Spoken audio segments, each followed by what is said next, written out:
Okay, so this has been a long time coming, so let's get to it. 5 cups or 602 grams of bread flour. I use King Arthur bread flour. Then 2 teaspoons of diastatic malt powder. Mix that in well, create a little well in there for yourself.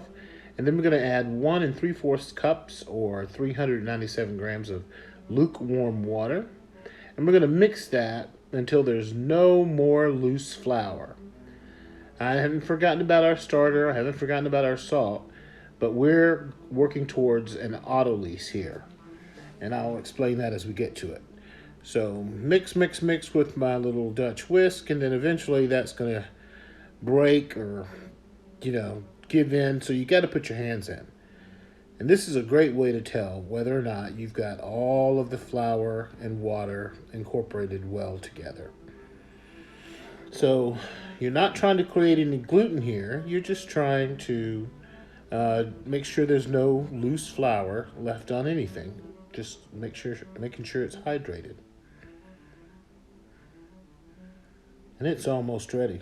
So what are you going to do? Cover it and let it auto-lease for 45 minutes. And that's where you allow the flour to absorb as much water as it can. It'll make your dough easier to knead.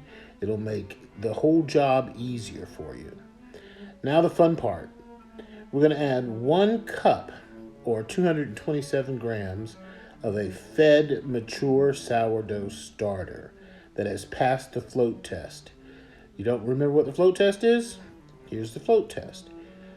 Take a tablespoon or a teaspoon of your starter and wet your finger so that it doesn't stick to your finger, and slide it into a jar of room temperature water.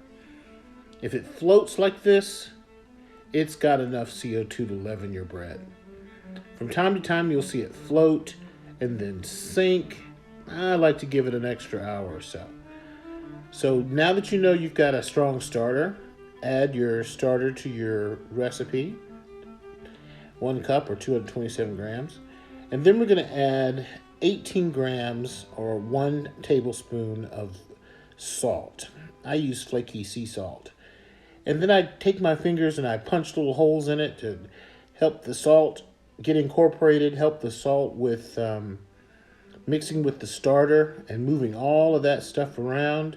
Here you can do a little kneading, just stretch and folds basically, until you get to the point where all of the starter has been incorporated, no more mess on the side of the bowl, and you have got something that resembles a smooth dough ball. So subsequent to this, we're going to be doing some resting. So for right now, we're going to rest this for 45 minutes, and that's the auto lease that we're going to do. 45 minutes. When that 45 minutes is up, we're going to uncover it and perform our first stretch and fold. Dampen your hands, sticky dough, wet hands, and stretch from all corners of the compass. Only until the dough begins to resist you. You don't want to break the dough at this point. You just want to create a little resistance and stretch it as far as you can. Then flip it upside down in the bowl and cover it up again. This is just a rest period for 30 minutes. So you've done a 45-minute rest, stretch and fold. You just completed a 30-minute rest. We're going to stretch and fold again. The dough will feel amazingly different every single time you put your hands in it. So it doesn't make sense for me to show you all 4 of these stretch and folds because they're exactly the same thing. So right after your final stretch and fold, you're going to do 4. You're going to cover it up, and we're going into the refrigerator overnight for 12 hours. So night, young bread. Then first thing in the morning, we're going to pull it out. Sit it on the counter and let it begin to come to room temperature.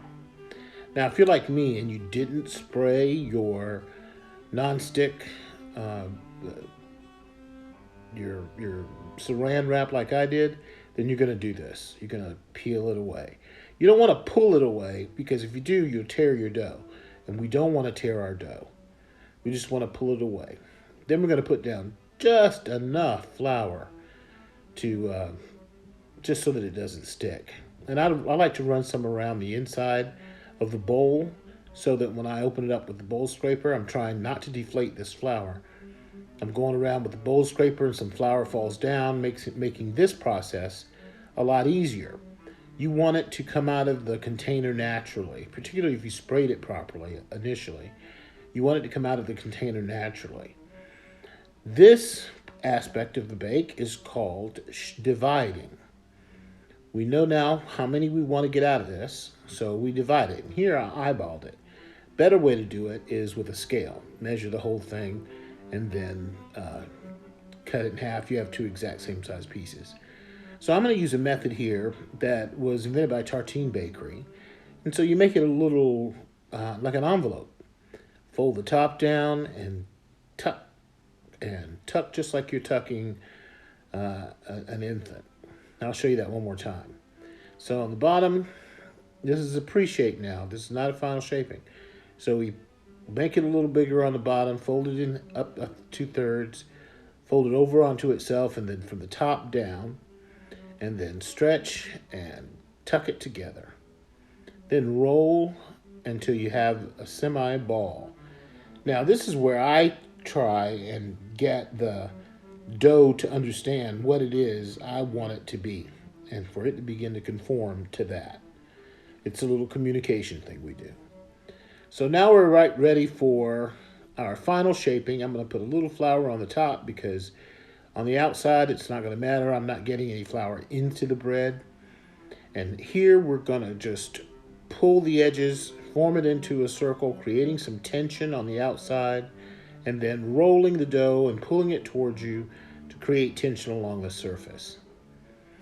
Now, for this recipe, I'm going to do something a little different because I was experimenting. But here's how I'd like you to do it. Once you get to this point and you're ready to put your dough in the bannetons, you're going to put your seam side up. I put the seam side down here because I was experimenting with having it bloom naturally with just a few cuts in it. And we'll see what that looks like here in a minute. But typically, all seams are up.